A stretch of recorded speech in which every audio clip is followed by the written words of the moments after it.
أعوذ بالله من الشيطان الرجيم بسم الله الرحمن الرحيم.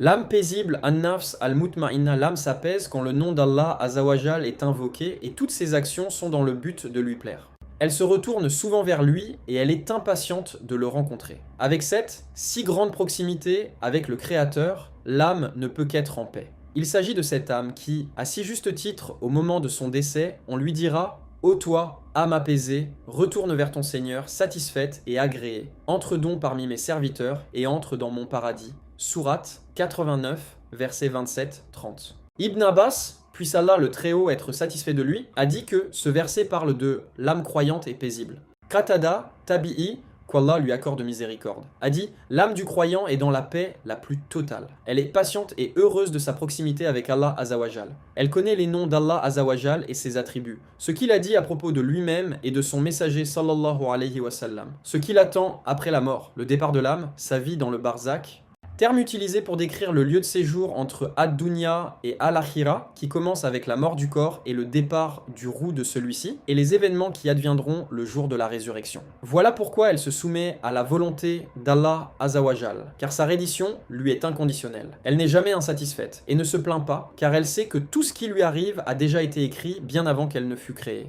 Allah Azawajal dit à propos de cela dans son livre sacré « Nul malheur n'atteint l'homme que par la permission d'Allah, et quiconque croit en Allah, Allah guide son cœur. Allah est omniscient. » Sourate 64, verset 11. Certains de nos prédécesseurs ont affirmé que de telles âmes ne pouvaient qu'appartenir à des serviteurs qui, malgré qu'ils soient affligés par le désespoir, savent que tout vient d'Allah Azawajal et à lui on doit se soumettre. La paix qui arrive avec l'excellence, Al-Ihsan, le serviteur est en totale symbiose avec Allah Azawajal, car malgré qu'il ne le voit pas, c'est lui qu'elle adore, car il a la certitude que lui le voit, se ressent par la soumission et la sincérité de l'adoration du croyant. Aucun désir ou ambition ne pourrait prendre le dessus sur les commandements divins. Il n'y a rien qui soit en contradiction avec les attributs divins, car aucune volonté ne viendra s'opposer à son décret. Ceci est dû à la clairvoyance qui a libéré le cœur de son excès de sommeil, lui montrant la voie vers les palais qui l'attendent dans l'au-delà. Quoi de plus juste donc que ceci ? Âme, prends garde et aide-moi dans ma lutte à travers l'obscurité de la nuit. Ainsi nous pourrions, le jour de la résurrection, nous envoler dans ces hauteurs. L'âme instable, An-Nafs al-Lawwama, il n'a pas de comportement bien déterminé. Il change souvent, modifiant parfois à sa guise les situations. Il se rappelle puis oublie, il se soumet et prend aussi la fuite. Il sait aimer et détester, se réjouir ainsi qu'être triste aussi bien accepté et rejeté, obéir et se rebeller. Il a souvent été dit que le cœur d'un croyant était ainsi.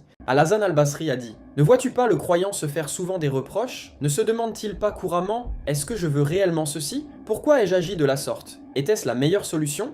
Il se fera évidemment des reproches le jour de la résurrection, où chacun ne trouvera que sa propre personne à blâmer. An-Nafs ignorante et désobéissante sera blâmée par les anges, et Allah Azawajal lui-même. Or celui qui, malgré ses actes répréhensibles, sait qu'il en est le seul responsable, ne subira pas ce châtiment. Son attitude est tout à fait louable, car il a malgré tout la conscience qu'Allah Azawajal est son seul maître, et vers lui il retournera. Il endurera ainsi les critiques des autres dans sa quête du pardon divin. L'âme qui penche vers le mal An-Nafs, al-Ammara bis-Sou, il s'attirera sans aucun doute tous les châtiments. Sa véritable nature cache une âme tournée uniquement vers les mauvaises actions. Nul ne pourra jamais se débarrasser de ce mal sans l'aide d'Allah Azawajal. Voilà comment Allah parle de l'épouse d'Al-Aziz dans le récit du prophète Youssouf, paix sur lui.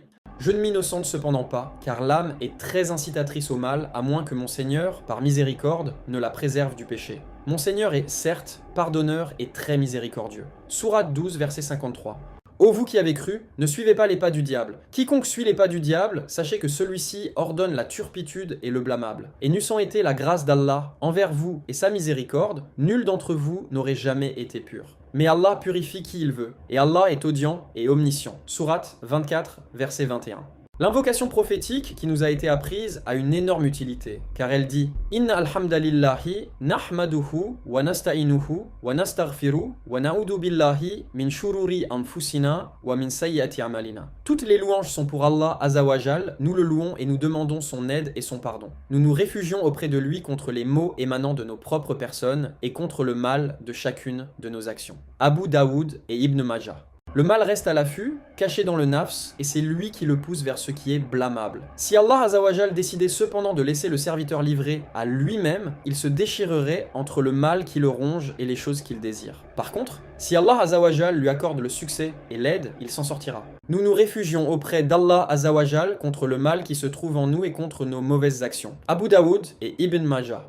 Il est donc clair qu'un nafs est une entité unique qui a malgré tout une humeur changeante. D'une nafs qui tend vers le mauvais, un nafs à l'amara, le serviteur peut progresser vers une nafs qui se remet en question, qui se fait des reproches, un nafs à l'awama. Cette dernière pourrait, si elle évolue dans le bon sens, trouver la paix nécessaire apportée par la totale soumission de l'âme à son créateur, un nafs al-mutma'ina. Cette âme paisible a un ange qui le guide et l'assiste. Il fait jaillir le bien dans l'âme du serviteur afin qu'il ne désire que ce qui est convenable et afin qu'il soit conscient de l'excellence des bonnes actions. Il le tient à l'écart des actes répréhensibles en lui montrant leur laideur. Quant au nafs qui incite au mal, il est clair qu'elle ne peut avoir qu'un diable comme allié. Il lui promet d'énormes récompenses et des gains sans pareil. Il l'incite pour cela à commettre le mal, la tenant par une succession de faux espoirs sur faux espoirs, qui la garderont admirative du mal et sous l'emprise de la passion et de Satan. Réduire au silence son nafs, quand un nafs est mauvaise et qu'elle a complètement submergé le cœur du croyant, le seul remède possible est de la réduire au silence et de la mépriser. L'imam Ahmad a transmis, sous l'autorité de Umar ibn al-Khattab, qu'Allah l'agrée, que le prophète sallallahu alayhi wa sallam a dit « La personne sensée est celle qui fait taire son nafs en prévision de ce qui l'attend après sa mort. L'être insensé est celui qui se plie à ses désirs les plus égoïstes et espère qu'Allah Azzawajal accédera à tous ses vœux. » At-Tirmidhi al-Hakim. L'imam Ahmad rapporte aussi que Umar ibn al-Khattab, qu'Allah l'agrée, a dit « Jugez-vous avant que vous ne soyez jugés et pesez votre âme avant qu'elle ne soit pesée. » Le jour où vous-même serez réduits au silence, il sera profitable pour vous si vous avez fait de même avec votre nafs. Alors faites-le avant qu'il ne soit trop tard, car ce jour-là vous serez exposés et rien de vous ne sera caché. Sourate 69, verset 18. Al-Hassan a dit à juste titre que le croyant est responsable de son nafs et que s'il la fait taire dans le but de plaire à Allah Azzawajal, alors le jugement sera beaucoup plus clément le jour du jugement dernier. Cependant, ce jour sera pénible pour ceux qui ne se seront pas préparés pour ce rendez-vous. Quand un croyant est distrait par quelque chose qu'il aime, il se dit « Par Allah Azzawajal, tu me plais et j'ai besoin de toi, mais malgré tout, il n'y a pas de raison que je te possède et tu resteras loin de moi. Quoi que ce soit, quoi qu'il ait en vie, il tiendra tout hors de sa vue et au-delà de sa portée. » En réfléchissant bien, il se dit « Je ne veux pas véritablement ceci. Qu'est-ce qui s'est passé pour que je perde mon temps ainsi? Par Allah Azzawajal, je ne m'occuperai plus jamais de ceci. » Les croyants ont reçu de sévères mises en garde dans le Coran contre l'indulgence vis-à-vis des plaisirs mondains, car ceux-ci viennent s'immiscer entre eux et le Créateur, les menant de ce fait à leur perte. Ils sont dans ce bas monde comme des prisonniers se débattant pour se libérer de leurs chaînes, ne plaçant leur confiance en rien d'autre qu'Allah Azzawajal. Ils savent très bien qu'ils devront lui rendre des comptes pour ce qu'ils auront entendu, vu ou dit, et pour tout ce qu'ils auront fait de leur corps. Le jour où chaque âme se trouvera confrontée avec ce qu'elle aura fait de bien et ce qu'elle aura fait de mal, elle souhaitera qu'il y ait entre elle et ce mal une longue distance. Allah vous met en garde à l'égard de lui-même. Allah est compatissant envers ses serviteurs. Sourate 3, verset 30. Il existe deux façons possibles pour réduire son nafs au silence. La première précède les actes, la deuxième leur emboîte le pas. La première façon concerne les moments pendant lesquels le croyant a des doutes avant d'agir. Il s'agit vraiment d'évaluer la situation avant que l'intention de l'acte ne se crée. Il ne se décidera pas tant qu'il n'est pas sûr que c'est la bonne démarche. Al-Hassan, puisse Allah Azzawajal être satisfait de lui, a dit « Puisse Allah Azzawajal accorder sa grâce aux serviteurs qui hésitent. Quand il s'aperçoit que son acte n'a d'autre but que de plaire à Allah Azzawajal, alors il continue. Mais par contre, s'il se rend compte que son véritable but n'est pas Allah Azzawajal, il se retire. En effet, s'il se rend compte qu'il n'a pas d'allié, il ne poursuivra pas dans son acte, tel le prophète sallallahu alayhi wa sallam qui est revenu en arrière sur son idée de faire le jihad contre les Mécois, avant qu'il n'eût suffisamment de vivres et d'alliés pouvant lui garantir le succès. Il doit bien être compris que si le croyant trouve le soutien nécessaire sur lequel il peut compter, il doit au moins entreprendre l'action qu'il avait envisagée. Si celle-ci est un succès, ce sera par la seule grâce d'Allah Azzawajal. L'échec peut survenir quand le soutien requis vient à manquer. La deuxième possibilité est celle qui implique de s'occuper de son nafs après que l'on ait commis une action. Nous trouvons ici trois sous-catégories. En premier lieu, il s'agit de maîtriser son nafs dans les actes d'obéissance qui sont dus uniquement pour Allah Azzawajal. Ces actes sont au nombre de 6. La sincérité en accomplissant son acte, la dévotion due uniquement à Allah, suivre l'exemple du prophète sallallahu alayhi wa sallam, mettre un point d'honneur à bien faire ses actes d'adoration, être conscient de ses propres limites. En deuxième lieu, il faut faire comprendre à son nafs que certaines démarches feraient mieux de rester inachevées plutôt que de les mener à bien. Troisièmement, il faut arriver à déterminer si l'intention portée dans l'accomplissement ou non de certaines actions permises était dans le but de plaire à Allah Azawajal ou était-elle en réalité pour atteindre des gains éphémères dans cette vie d'ici-bas. Dans l'ensemble, le croyant doit maîtriser son nafs afin d'accomplir correctement les actes obligatoires d'adoration. S'il trouve qu'il n'en a pas fait suffisamment, il doit veiller à rectifier cette situation soit en rattrapant les actes négligés, soit en corrigeant tout ce qui pourrait être mal fait dans sa pratique. L'endurance à sabre Allah Azawajal a fait du sabre une monture qui ne chute jamais, une épée tranchante et incassable, une arme victorieuse et invincible, une forteresse indestructible et imprenable. Allah, le glorieux et le Très-Haut, a encouragé dans son livre ceux qui persévèrent en leur affirmant qu'il leur accordera des récompenses sans fin.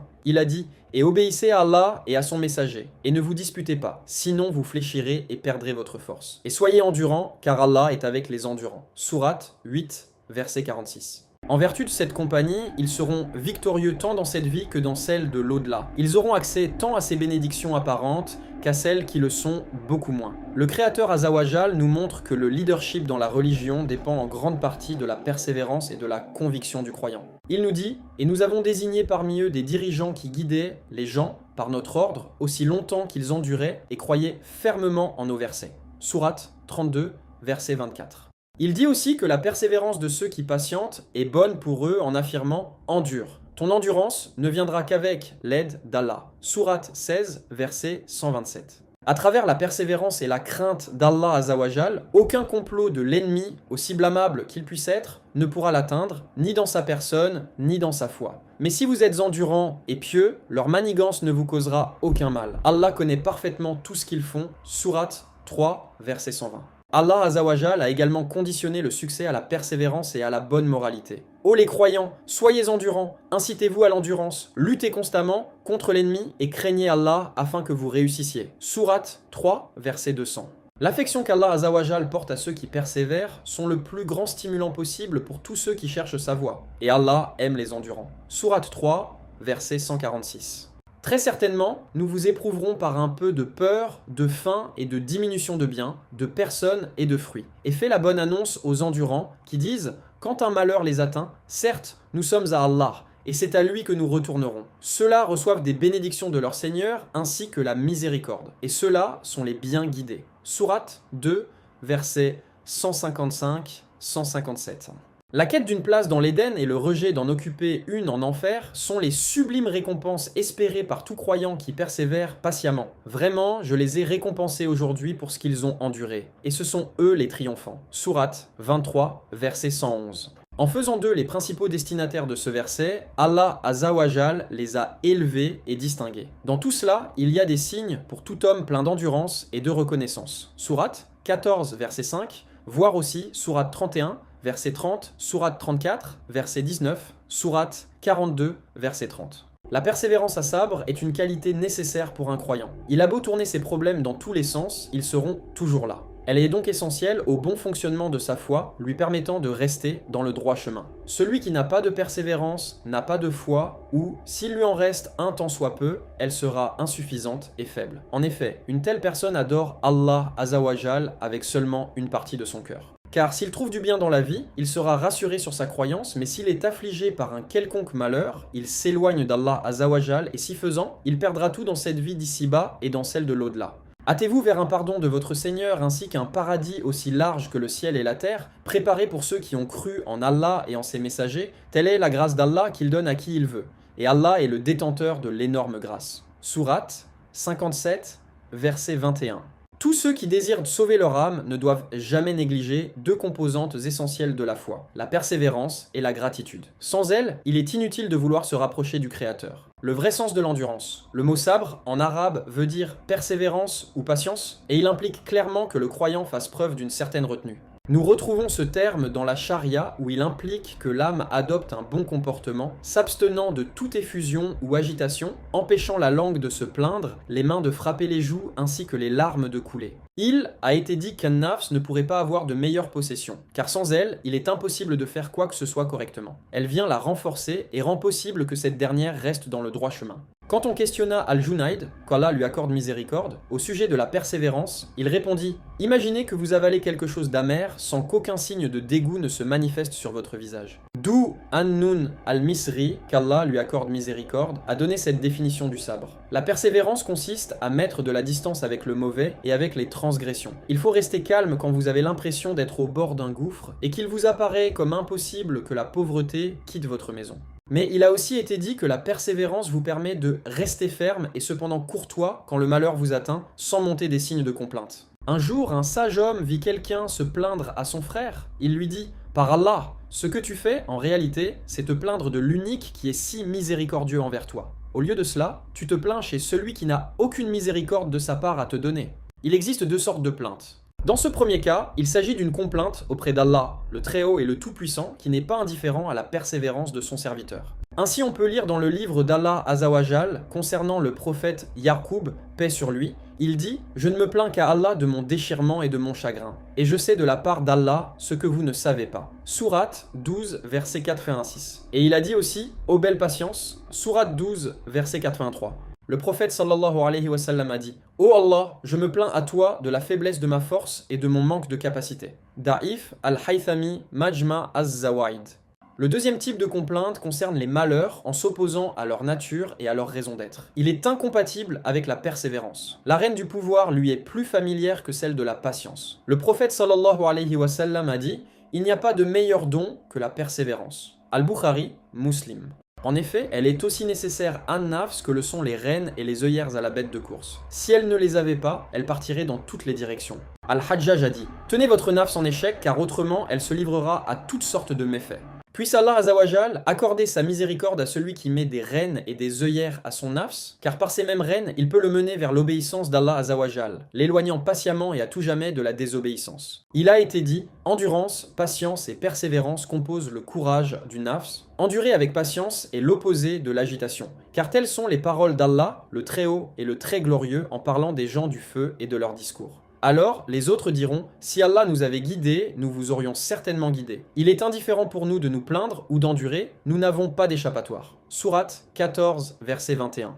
Les différentes sortes de l'endurance. Il existe 3 sortes de persévérance et elles dépendent de l'intention première. La persévérance en accomplissant des actes d'adoration et d'obéissance. La persévérance en s'abstenant des choses interdites et de la désobéissance. La persévérance face au destin afin que le serviteur ne devienne pas colérique dans l'adversité. On a dit à propos de ces 3 catégories, un serviteur doit avoir un commandement à obéir, des interdits qu'il doit éviter et endurer l'adversité. Il existe cependant une autre façon de définir l'endurance et la persévérance. La persévérance, c'est lorsque l'on a le choix, et l'endurance, c'est quand on n'a pas le choix. Voilà pourquoi la persévérance du prophète Youssouf, paix sur lui, en refusant les avances de la femme d'Al-Aziz, a plus d'importance que celle endurée par ses frères, inquiets sur son sort, après qu'il l'ait jeté dans le puits. Les hommes ne pourront jamais se passer de la persévérance. Bien que celle-ci fluctue entre les commandements auxquels ils obéissent ou qu'ils accomplissent, les interdits qu'ils doivent à tout prix éviter, la destinée qui doit suivre son cours et les bénédictions pour lesquelles ils doivent remercier leur Créateur. Étant donné que la condition humaine est ainsi faite, les hommes devront persévérer jusqu'à leur mort. Dans sa vie, le serviteur rencontrera 2 sortes d'événements. Certains sont en accord avec ses désirs et volontés, alors que les autres non.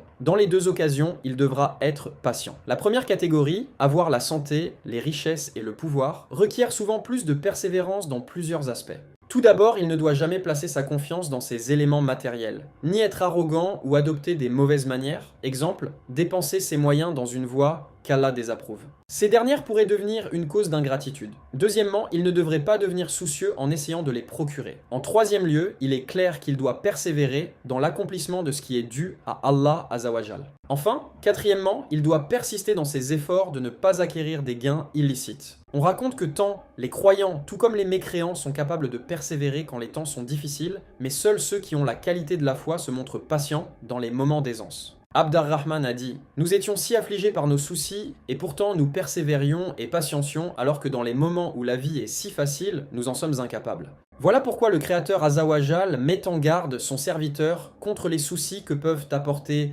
l'argent, les épouses et les enfants. Ô vous qui avez cru que ni vos biens ni vos enfants ne vous distraient du rappel d'Allah, et quiconque fait cela, alors ceux-là seront les perdants. Sourate 63, verset 9.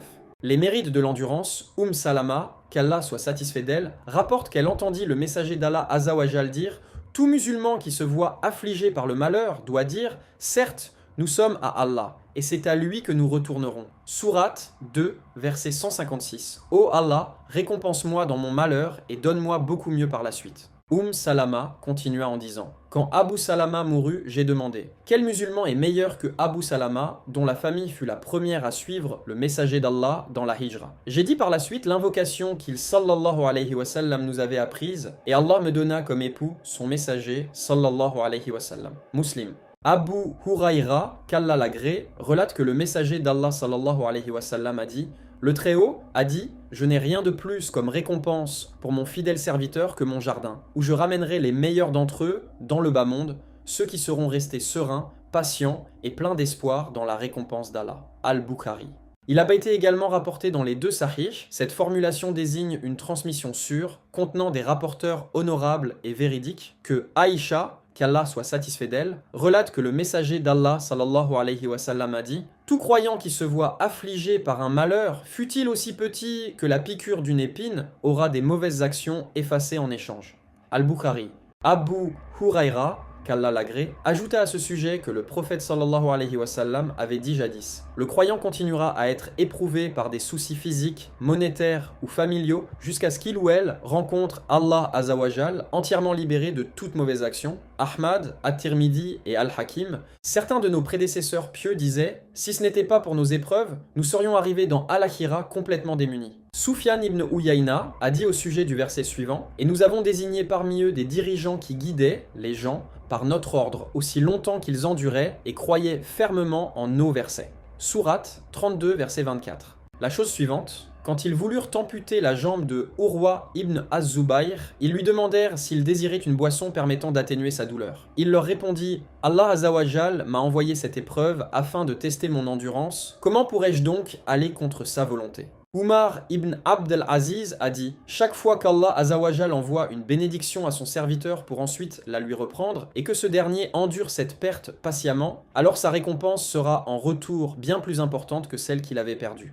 Quand Abu Bakr as-Siddiq, qu'Allah l'agrée, tomba malade et que les gens commencèrent à lui rendre visite, il s'entendit dire « Devons-nous appeler un docteur afin qu'il te soigne ?» Il leur répondit « Le docteur m'a déjà vu. » Alors les gens lui demandèrent cette fois « Que t'a-t-il donc dit ?» Il dit « Quoi que je désire, cela pourrait se produire. » Saïd ibn Jubayr explique « La persévérance et la reconnaissance par le serviteur que la souffrance qu'il endure sera prise en compte par le Créateur. Il espère ainsi qu'Allah le récompensera pour cette souffrance. Même si en son fort intérieur cette épreuve lui fait peur, un contrôle acharné sur son nafs laissera paraître la persévérance nécessaire. La reconnaissance Shukr. La reconnaissance consiste à remercier l'unique Azawajal pour sa générosité. Celle-ci doit avoir trois qualités, lesquelles on pourrait difficilement l'appeler gratitude ou reconnaissance. Il s'agit de l'observation intérieure et de la reconnaissance des bénédictions, du fait d'en parler ouvertement et enfin de l'utiliser en tant que voie d'adoration. Elle a une importance conséquente aussi bien pour le cœur, la langue et les membres. Le cœur est indispensable pour la connaissance intime et l'amour du Tout-Puissant. La langue est nécessaire pour le remercier et pour le louer, et les membres doivent être utilisés dans l'obéissance de celui que l'on remercie. Allah, le Très-Haut, le Magnifique, a rattaché la gratitude avec la croyance. Il dit clairement qu'il n'a nullement besoin de punir ses créatures si elles le remercient et si elles croient en lui. Pourquoi Allah vous infligerait-il un châtiment si vous êtes reconnaissant et croyant? Allah est reconnaissant et omniscient. Sourate 4, verset 147. Ainsi, éprouvons-nous les gens les uns par les autres pour qu'ils disent « Est-ce là ce qu'Allah a favorisé parmi nous? N'est-ce pas Allah qui sait le mieux lesquels sont reconnaissants ?» Sourate 6, verset 53. Allah Azawajal a divisé les gens entre ceux qui sont reconnaissants et ceux qui ne le sont pas. Et ce qui lui déplaît le plus, c'est l'ingratitude. Nous l'avons guidé dans le chemin, qu'il soit reconnaissant ou ingrat. Sourate 76, verset 3. Et lorsque votre Seigneur proclama « Si vous êtes reconnaissant, très certainement j'augmenterai mes bienfaits pour vous. Mais si vous êtes ingrat, mon châtiment sera terrible. » Sourate 14, verset 7. Ce verset explique que l'accord de certaines bénédictions est conditionné à la gratitude. Il n'y a pas en effet de limite à ces bénédictions, aussi bien qu'il n'y a pas de limite à la reconnaissance que nous lui devons. Allah Azzawajal dit: Ô vous qui croyez, les associateurs ne sont qu'impuretés, qu'ils ne s'approchent plus de la mosquée sacrée après cette année-ci. Et si vous redoutez une pénurie, Allah vous enrichira, s'il veut, de par sa grâce. Car Allah est omniscient et sage. Sourate 9, verset 28. Allah Azzawajal dit aussi: Ne sais-tu pas qu'à Allah appartient la royauté des cieux et de la terre? Il châtie qui il veut et pardonne à qui il veut. Sourate 5, verset 40.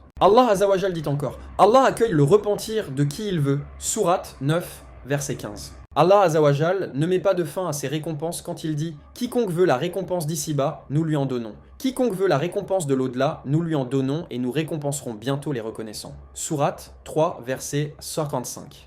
Quand Satan, le maudit, apprit la valeur de la gratitude et de son degré très élevé, il a dirigé tous ses efforts afin de distancer le serviteur de celle-ci. C'est ce qu'Allah nous rapporte à son sujet. Puis je les assaillirai de devant, de derrière, de leur droite et de leur gauche. Et pour la plupart, tu ne les trouveras pas reconnaissants. Sourate 7, verset 17. Il a été rapporté comment autrefois le prophète sallallahu alayhi wa sallam passait ses nuits en prière jusqu'à que ses pieds gonflent. On lui demanda: Pourquoi fais-tu cela alors qu'Allah t'a pardonné toutes tes actions passées et celles à venir? Il répondit sallallahu alayhi wa sallam: Pourquoi je ne serais pas un serviteur reconnaissant? Al-Bukhari et Muslim. Umar ibn al-Khattab, qu'Allah l'agrée, a dit: Celui qui prend pour monture la reconnaissance, elle le mènera, certes, vers plus de bien. Ibn Abi ad-Dunya rapporte que Ali ibn Abi Talib, qu'Allah l'agrée, a dit à un homme qui appartenait à la tribu de Hamadan: La générosité d'Allah Azzawajal est en rapport direct avec la gratitude. Et cette dernière est destinée principalement à augmenter sa générosité. Celle-ci n'arrêtera pas d'augmenter tant que la gratitude du serviteur ne cesse pas.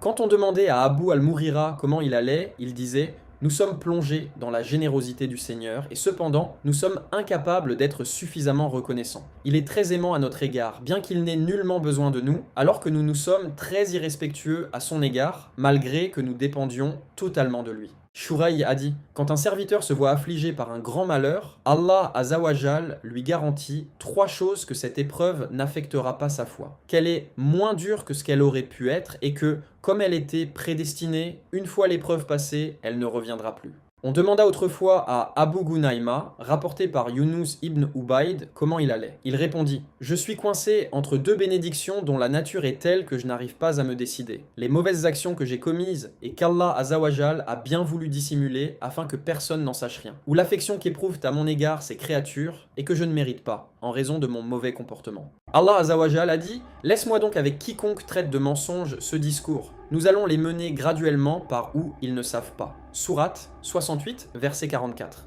Un homme questionna Abu Hazim: Ô Abu Hazim, qu'est-ce donc la gratitude des yeux? Il lui répondit: Elle consiste à montrer tout le bien qu'ils perçoivent ainsi que de cacher le mal auquel ils peuvent avoir accès.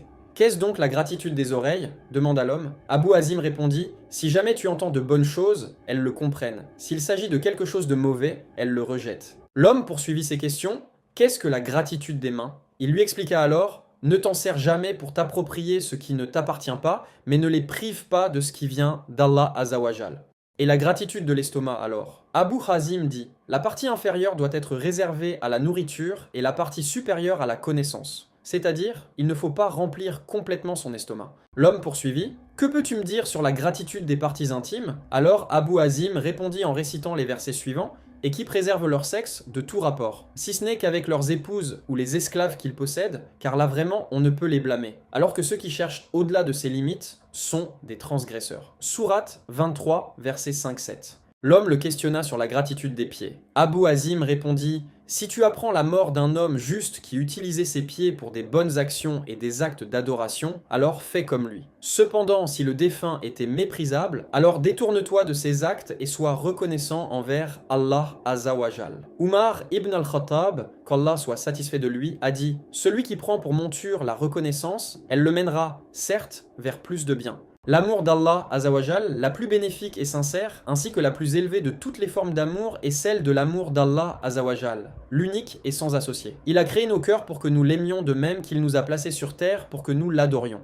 Allah Azzawajal Azawajal est l'unique vers qui les cœurs se tournent remplis d'amour, d'exaltation, avec humilité et adoration, ainsi qu'avec obéissance. Une telle forme d'adoration ne pourra jamais être dirigée vers quelque être que ce soit en dehors d'Allah Azawajal. Il s'agit de l'amour parfait accompagné d'une complète soumission. Allah Azawajal, l'exalté, sera aimé pour lui-même alors que tous ceux que nous aimons en dehors de lui, c'est pour ce qu'il nous donne de l'amour en retour. Tous les livres qui nous ont été révélés, ainsi que tous les messages apportés par les envoyés témoignent de l'amour que nous lui devons. Il a insufflé dans tous ses serviteurs une pulsion naturelle qui nous pousse vers lui. Il y va de même pour l'intellect dont il nous a comblés et pour les bénédictions apportées avec ce dernier. Les cœurs, au fur et à mesure de leur maturation, viennent à aimer tous ceux qui sont miséricordieux et aimables avec eux.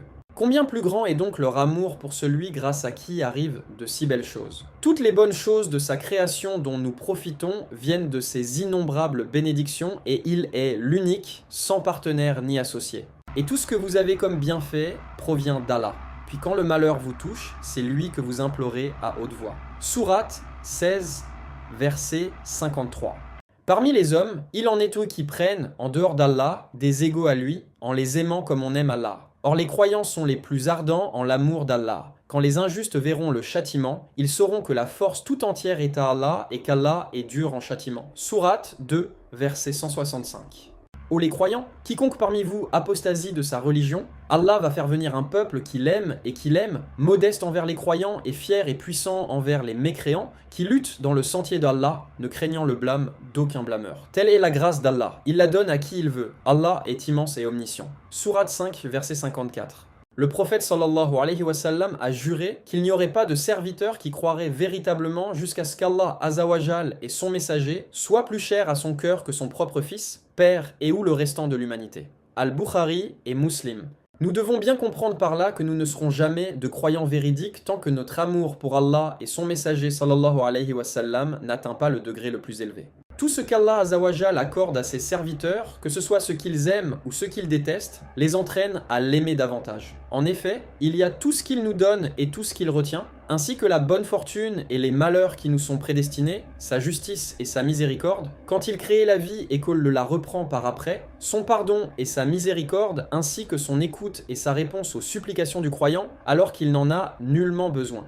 Tout ceci invite le cœur du serviteur à l'adorer et à l'aimer de toutes ses forces. Si un être humain était amené à accomplir une infime partie de ses actes à l'égard de quelqu'un, ce dernier ne pourrait pas empêcher son cœur de l'aimer. Comment est-ce possible qu'un serviteur n'aime pas, de tout son cœur et de toute son âme, l'unique, le miséricordieux, le généreux, qui nous pardonne nos mauvaises actions si nous ne l'oublions pas ? La miséricorde d'Allah Azawajal descend tout droit des cieux vers ses serviteurs. Les mauvaises actions de ses serviteurs s'élèvent vers lui tout droit de la terre. Le Créateur cherche, dans sa grande mansuétude, l'amitié et l'amour de son serviteur, bien qu'il n'a nullement besoin de celui-ci. D'un autre côté, le serviteur risque d'attiser la colère divine par ses actes de désobéissance et ses péchés, alors qu'il a besoin de son aide et de son assistance. Ni sa clémence divine, ni sa miséricorde ne détournent le serviteur de la désobéissance. Inversement, ni le mauvais comportement du serviteur ni sa désobéissance ne détourneront Allah Azawajal de nous accorder ses bénédictions. Il arrive souvent qu'une personne nous apprécie parce qu'elle peut soutirer un profit personnel de cette amitié. Allah Azawajal, le magnifique et le miséricordieux, nous aime sans pour autant qu'il y ait de rétribution. Il le fait seulement pour notre profit à nous. Qui d'autre mérite mieux notre amour qu'Allah Azawajal ? En outre, tout ce que les créatures vivantes ont comme besoin se trouve chez lui, qu'il soit exalté. Il accorde à ses serviteurs souvent bien plus que ce dont ils ont besoin. Chaque infime bonne action, si petite qu'elle soit, lui fait plaisir et il nous récompense au centuple. Il pardonne, qu'il soit glorifié, nos péchés, même ceux qui sont cachés, et nous les efface. Tout ce qui se trouve dans les cieux et la terre se tourne vers lui afin de le supplier. Il prend plaisir quand un de ses serviteurs cherche son aide et se fâche quand ce n'est pas le cas. Cela lui déplaît quand un serviteur est désobéissant et malgré tout, dans sa grande générosité, il est capable de déposer un voile sur ses mauvaises actions. Il est miséricordieux à l'égard du serviteur, alors que ce dernier n'a aucune miséricorde pour sa propre sauvegarde. Il l'appelle à la vraie croyance à travers son immense générosité et sa grande clémence. Il a envoyé des messagers, paix sur eux, à travers toutes les époques afin que les serviteurs lui prêtent allégeance à travers eux. Il est le seul, l'unique, le roi, sans partenaire ni égaux. Tout périra sur cette terre en dehors de lui. Il est le témoin le plus proche, le plus sublime protecteur. Sa parole est la seule vraie et il est le plus juste des juges. Il connaît tout ce qui se cache dans nos poitrines. Si vous vous détournez, voilà que je vous ai transmis le message que j'étais chargé de vous faire parvenir. Et mon Seigneur vous remplacera par un autre peuple sans que vous ne lui nuisiez en rien, car mon Seigneur est gardien par excellence sur toute chose. Sourate 11, verset 57. Il enregistre toute action et décide de la durée de vie de ses serviteurs. Il connaît ce qui se cache dans les poitrines ainsi que l'au-delà, gloire à lui. L'amour d'Allah, Azawajal, redonne de la vie au cœur et est le pilier essentiel de l'âme. Un homme sage a dit « Ceux qui l'aiment sont toujours avec lui. Ils se rappellent de lui en permanence, utilisant chaque outil disponible pour lui plaire. » Il a été dit dans un poème « Aime ton Seigneur en le servant, car ceux qui l'aiment sont les serviteurs du bien-aimé. » Une mère de famille parmi les femmes des salafs a conseillé à son enfant « Prends pour habitude d'aimer et d'obéir à Allah Azawajal, car ceux qui ont la taqwa, le serviteur s'interdit toute mauvaise action et ne cherche que celles qui lui plaisent, vont si loin dans leur obéissance que même leur propre corps éprouve de la répulsion pour toute autre chose en dehors de l'obéissance. » Si le lapidé, Satan, essayait de les tenter par quelques mauvaises actions, cette dernière, honteuse, les évitera à cause de leur noble comportement.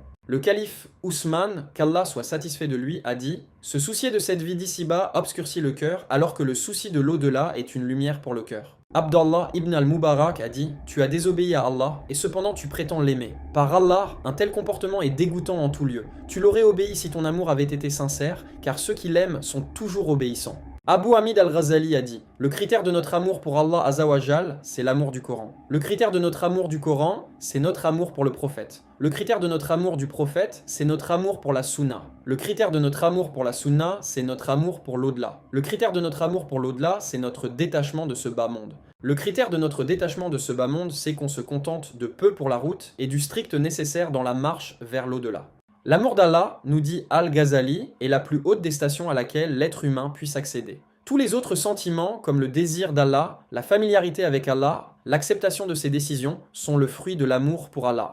L'acceptation des décrets d'Allah Azawajal. Allah Azawajal dit « Qui croit en Allah, Allah guide son cœur. » Sourate 64, verset 11, Ibn Abbas, qu'Allah l'agrée, a dit à propos de ce verset « Allah Azawajal guidera son cœur vers la certitude, al-yakin. Ainsi, il comprendra que ce qu'il a atteint ne saurait le rater et ce qu'il a raté ne saurait l'atteindre. » Le serviteur a le choix entre deux positions face à ce qui lui déplaît. Il peut s'en contenter ou être patient. Le fait de s'en contenter est très louable, alors que la patience est une obligation pour chaque musulman. Parfois, ceux qui savent s'en contenter sont témoins de la sagesse et de la beauté de l'unique, et ils peuvent ainsi s'apercevoir qu'il est toujours le plus droit dans ce qu'il ordonne. À d'autres moments, ils sont témoins de la toute-puissance et de la majesté et perfection de celui qui nous teste. Il s'agit d'une expérience si forte qu'ils arrivent à s'immerger dans les attributs d'Allah Azawajal afin de ne plus éprouver de la peine. Ce degré de croyance ne peut être atteint que par ceux qui ont un très grand savoir et une grande capacité à aimer. Les différences entre le contentement et la patience. Être patient implique de mettre des limites à son nafs, l'empêchant d'éprouver des sentiments tels que le ressentiment, et cela malgré toutes les souffrances qu'elle puisse éprouver.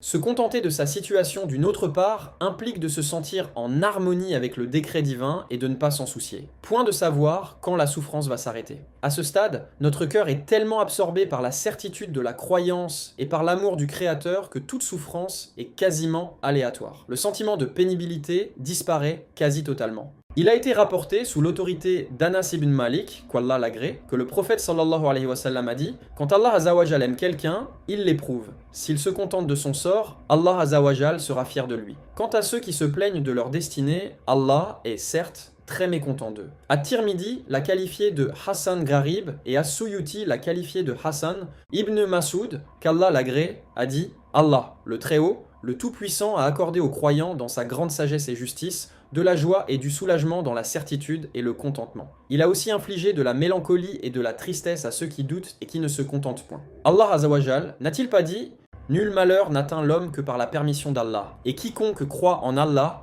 Allah guide son cœur. Allah est omniscient. » Sourate 64, verset 11. En vérité, le croyant sincère sait que tout vient de lui, il sait qu'il ne peut pas faire autrement, et il s'en contente. Quiconque, mâle ou femelle, fait une bonne œuvre tout en étant croyant, nous lui ferons vivre une bonne vie. Et nous les récompenserons, certes, en fonction des meilleures de leurs actions. Sourate 16, verset 87. Ali ibn Abi Talib, qu'Allah l'agrée, a aperçu Adi ibn Hatim avec un air si chagriné qu'il n'a pas pu s'empêcher de lui demander « Pourquoi es-tu si triste, ô Adi ?» Adi lui répondit « Comment pourrais-je faire autrement quand mes deux garçons ont été tués et que mon œil a été arraché ?» Ali lui dit « Ô Adi, ceux qui se contentent du décret d'Allah Azzawajal seront récompensés. Quant à ceux qui ne se contentent pas du décret d'Allah Azzawajal, il rendra leurs actes sans valeur aucune. » Il a dit aussi qu'Allah l'agrée, Touba, la félicité, à celui qui se souvient constamment du devenir, œuvre pour le jugement, se suffit de peu et se satisfait de ce qu'Allah Azzawajal lui a destiné. Abu ad-Darda, qu'Allah l'agrée, rendit visite à un homme dans son lit de mort et le trouva en train de louer le Créateur. Il lui dit « Ô un tel, tu as certes raison, Allah, le Très-Haut, le Puissant et le Magnifique, aime que nous nous contentions de ce qu'il a décrété. » Al-Hassan al-Basri a dit « Ceux qui se contentent de ce qu'ils ont, Allah Azzawajal fera ce qu'il faut pour eux et les honorera de ses bénédictions. Ceux qui ne se contentent point de leur sort, Allah Azzawajal ne les bénira point et il ne fera rien pour les aider. » Umar ibn Abd al-Aziz a dit « Rien ne me réjouit en dehors de la volonté divine. » On lui demanda alors « Ne désires-tu rien ?» Il répondit « Tout ce qu'Allah Azzawajal, le puissant et le magnifique, a décrété. » Abd al-Wahid ibn Zayd a dit « Se contenter de son destin ouvre la porte du jardin de l'Éden, le lieu où se reposeront les vrais croyants. » Un matin, un bédouin découvrit qu'il avait perdu plusieurs chameaux et il dit « Par celui dont je suis l'esclave, si ce n'était pas à cause de certaines personnes envieuses et malicieuses, je n'aurais pas été content de les savoir vivants et dans leur enclos et tout ce qu'Allah Azzawajal décrète aura lieu. » Ali ibn Abi Talib, qu'Allah soit satisfait de lui, a dit « La parure de la pauvreté est la patience, et la parure de la richesse, c'est la reconnaissance envers Allah. » L'espoir en Allah Azzawajal. L'espoir en Allah Azzawajal est, sans aucun doute, le sentiment le plus bénéfique au monde et il apporte une paix intérieure qui est très appréciée par le cœur. Ceux qui étudient le cœur pensent que ce bas monde est l'équivalent de la terre dans laquelle on cultive des fruits, pour l'autre monde. Le cœur est comme cette terre. La croyance remplace les semences et les actes d'obéissance font office de laboureur en préparant les canaux qui apporteraient l'eau pour nourrir le sol assoiffé.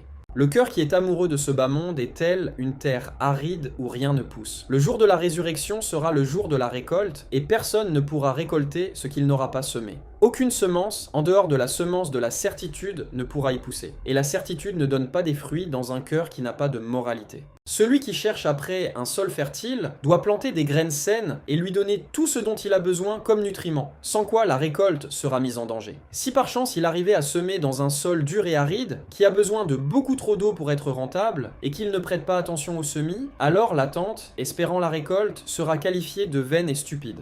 Le terme espoir ne peut s'appliquer qu'à une attente où il y a un vrai désir pour que quelque chose se passe. Les faits qui sont en dehors du contrôle du serviteur et sont donc l'attribution exclusive d'Allah Azzawajal jouent un rôle très important. Allah Azzawajal, loué soit-il, est le seul capable d'empêcher des faits nuisibles d'arriver si telle est sa volonté. Si le serviteur sème la graine de la croyance, l'arrose avec l'obéissance et l'adoration d'Allah Azzawajal et purifie son cœur des éléments nuisibles, il pourra prétendre aux bénédictions du Créateur à condition que la graine bénéfique puisse continuer à y pousser. Allah Azzawajal a dit « Certes, ceux qui ont cru, émigré et lutté dans le sentier d'Allah, ceux-là espèrent la miséricorde d'Allah. Et Allah est pardonneur et miséricordieux. » Sourate 2, verset 218. Nous devons comprendre que de tels gens sont extrêmement dignes d'abriter l'espoir en la miséricorde d'Allah. Il faut savoir aussi que l'espoir n'est guère accordé qu'à cette catégorie, car les autres serviteurs sont également dignes d'abriter ce sentiment. Allah Azzawajal a voulu tout simplement les mettre en valeur, car ils sont bien plus en droit que n'importe qui d'espérer recevoir la miséricorde divine. Ibn Umar rapporte sous l'autorité de son père, puisse Allah Azzawajal être satisfait de tous les deux, que le prophète sallallahu alayhi wa sallam,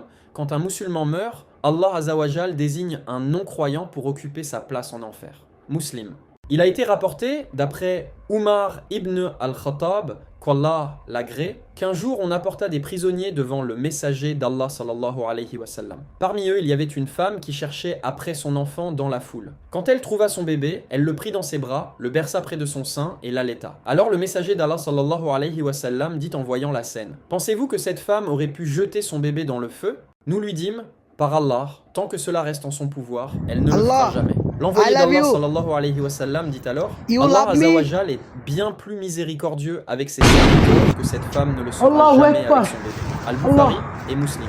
La crainte révérentielle d'Allah Azzawajal. La crainte est l'instrument dont se sert Allah Azzawajal pour pousser ses serviteurs vers le savoir et vers les actes d'adoration, afin qu'ils se rapprochent de lui. La crainte contraint le corps à l'obéissance, à l'adoration et aux bonnes mœurs. Quand ce sentiment fait défaut, le chemin vers la négligence et les péchés semble tout tracé. Inversement, quand le sentiment de peur est exacerbé, le serviteur tombe dans un état de désespoir et d'angoisse évident. La crainte d'Allah Azawajal trouve son origine parfois dans la connaissance d'Allah et de ses attributs, un savoir conscient que rien ne pourrait l'empêcher d'accomplir sa volonté. À d'autres moments, ce sentiment est le résultat des énormes péchés commis par le serviteur. Les deux facteurs peuvent aussi se voir combinés, car le degré de peur chez un serviteur dépend de la conscience qu'il a de ses fautes. La personne qui craint le plus le Créateur est celle qui a la meilleure connaissance d'Allah et de sa propre personne. Voilà pourquoi le prophète sallallahu alayhi wa sallam avait dit « Par Allah, je suis celui qui connaît Allah le plus d'entre vous et c'est moi qui le crains le plus. » Al-Bukhari et Muslim d'après Aïcha.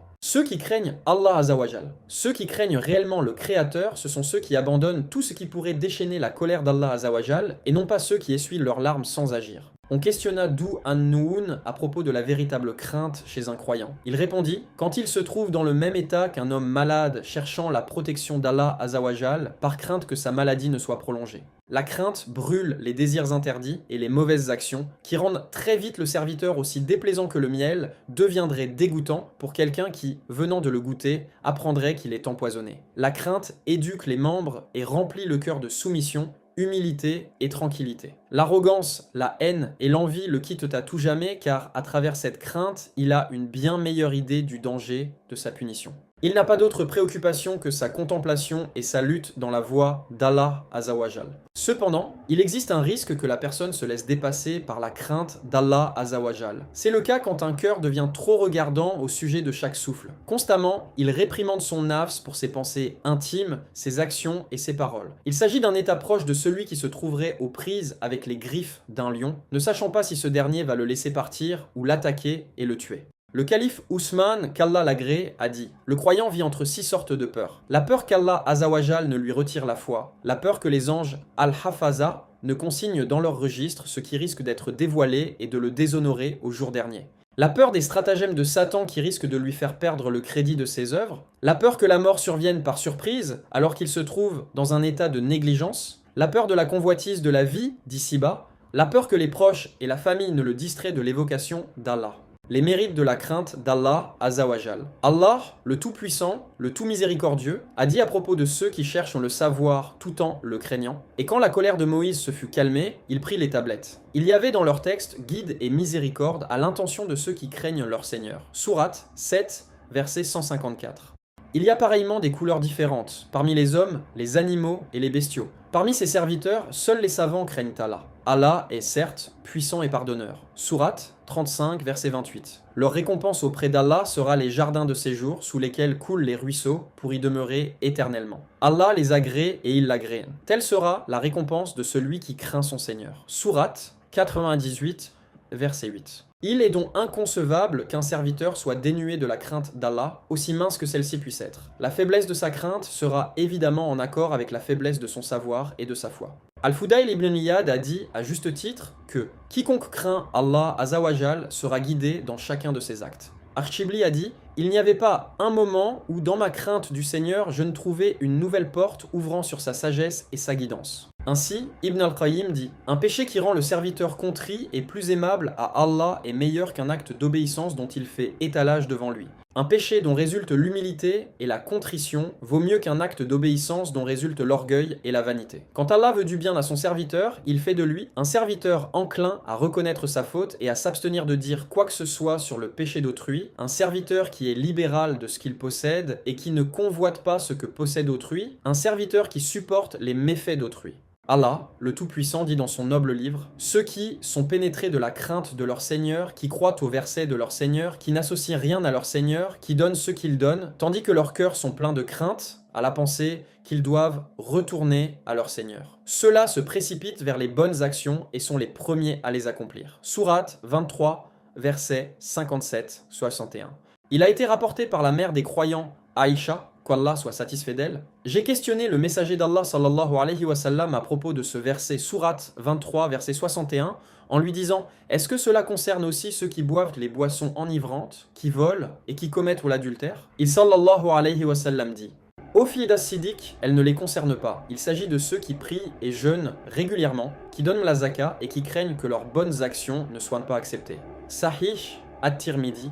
Il a été rapporté, sous l'autorité d'Abu Dar, qu'Allah l'agrée, que le messager d'Allah sallallahu alayhi wa sallam a récité le verset suivant. S'est-il écoulé pour l'homme un laps de temps durant lequel il n'était même pas une chose digne de souvenir? Sourate 76, verset 1, et a dit par la suite: Je vois ce que vous ne voyez pas, et j'entends ce que vous n'entendez pas. Le ciel gémit, et il en a le droit. Par celui qui détient mon âme entre ses mains, il n'y a pas de place de la taille de 4 doigts d'une main où on ne trouve pas un ange en train de se prosterner devant Allah Azawajal. Je jure par Allah Azawajal que si vous saviez ce que je sais, vous ririez moins et vous pleureriez plus. Vous ne prendriez pas de plaisir avec vos femmes, mais vous appelleriez plutôt Allah Azawajal au secours. J'aurais bien voulu être un arbre que l'on couperait afin qu'il cesse d'exister. Al-Bukhari et At-Tirmidhi. Il a été rapporté que Zurara ibn Abi Awfa dirigeait la prière de l'aurore et il récitait Sourate al-Mudattir quand soudain, une fois arrivé à ces mots: Quand on sonnera du clairon, alors ce jour-là sera un jour difficile. Sourate 74, versets 8-9, il eut le souffle coupé et tomba mort. Ad-Dahabi, Kitab al-Ibar, il a été rapporté que Abd Allah ibn Amr ibn al-As, qu'Allah l'agrée, aurait dit: Pleure, et si tu ne le peux pas, fais au moins semblant. Je jure par celui qui détient mon âme entre ses mains que si quelqu'un parmi vous savait, vous invoqueriez le Seigneur jusqu'à perdre votre voix, et vous prieriez jusqu'à ce que votre échine soit complètement courbée. Sahih al-Hakim.